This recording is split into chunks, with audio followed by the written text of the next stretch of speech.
Salam berjumpa kembali Bapak Ibu, Saudara-saudari, sahabat-sahabat, teman-temanku yang terkasih dalam Tuhan. Kita kembali lagi pada kesempatan ini bersama-sama untuk merenungkan sabda Tuhan dan mendengarkannya. Semoga bacaan sabda Tuhan senantiasa memberikan makna tertentu untuk diri kita masing-masing. Bacaan hari ini kita ambil dari penginjil Markus bab 40, bab 1 ayat 40 sampai 45. Yesus menyembuhkan seorang yang sakit kusta. Seorang yang sakit kusta datang kepada Yesus dan sambil berlutut di harapannya ia memohon bantuannya, katanya, "Kalau engkau mau, engkau dapat mentahirkan aku." Maka tergeraklah hatinya oleh belas kasihan, lalu ia mengulurkan tangannya, menjamah orang itu dan berkata kepadanya, "Aku mau, jadilah engkau tahir." Seketika itu juga lenyaplah penyakit kusta orang itu, dan ia menjadi tahir. Segera ia menyuruh orang itu pergi dengan peringatan keras, "Ingatlah, janganlah engkau memberitahukan apa-apa tentang hal ini kepada siapapun. Tetapi pergilah, perlihatkan dirimu kepada imam, dan persembahkanlah untuk pentahiranmu persembahan yang diperintahkan oleh Musa sebagai bukti bagi mereka." Tetapi orang itu pergi memberitakan peristiwa itu dan menyebarkannya kemana-mana, sehingga Yesus tidak dapat lagi terang-terangan masuk ke dalam kota. Ia tinggal di luar di tempat-tempat yang sepi, namun orang terus juga datang kepadanya dari segala penjuru. Demikianlah Injil Tuhan, terpujilah Kristus. Bapak, Ibu, saudara-saudari, teman-teman, sahabat-sahabatku, saudara-saudari yang terkasih. Pada kesempatan ini kita mendengar kembali sebuah kisah yang berkaitan dengan tindakan Yesus menyembuhkan.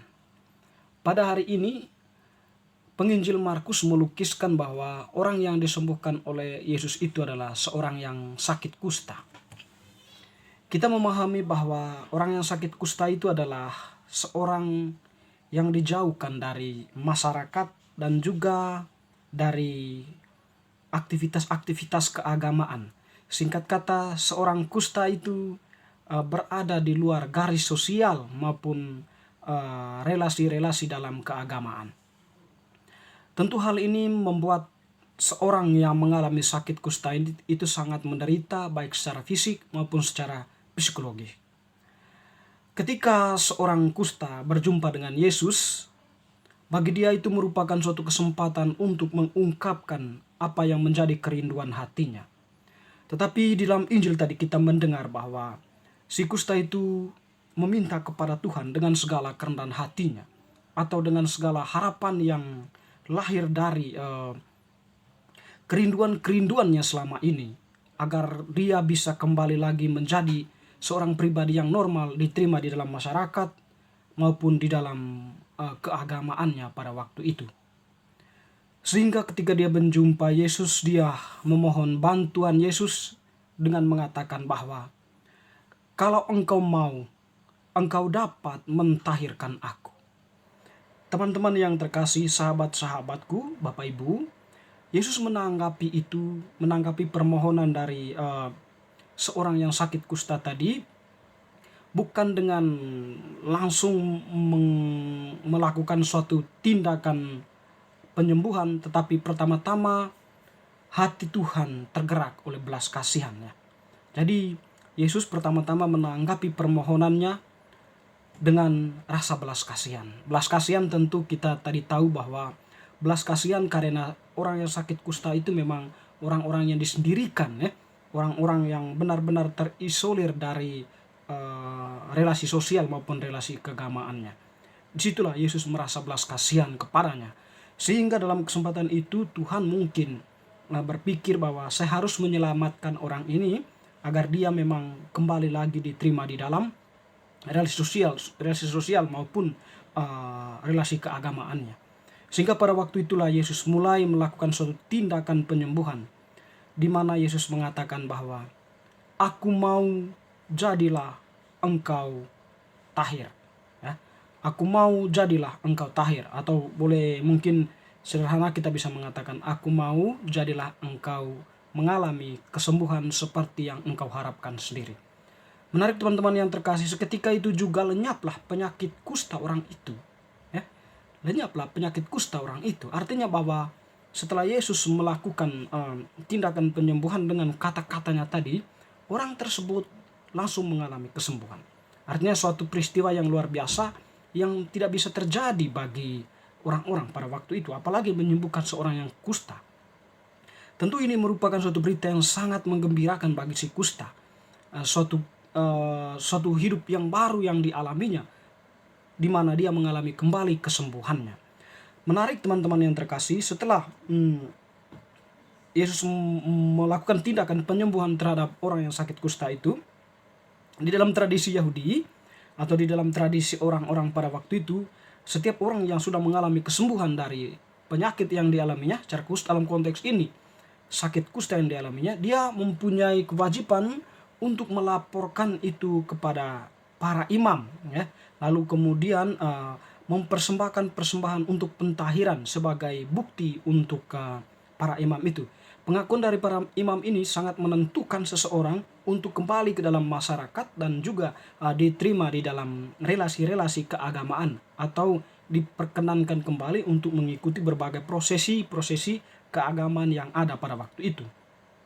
Dan juga teman-teman yang terkasih, di akhir pernyataannya Tuhan mengatakan bahwa jangan menyampaikan dulu hal ini atau pengalaman yang kau alami ini kepada orang banyak, supaya sekiranya aku bisa masuk ke dalam kotamu dan bisa mengajarkan tentang kerajaan Allah atau memberitakan Injil. Tetapi orang itu pun tidak tahan, mungkin karena sukacita yang begitu mendalam, lalu dia menyebarkan apa yang dia alami kepada orang banyak, ya. Sehingga Yesus pun tidak terang-terangan untuk masuk ke dalam kota atau masuk ke dalam tempat orang itu.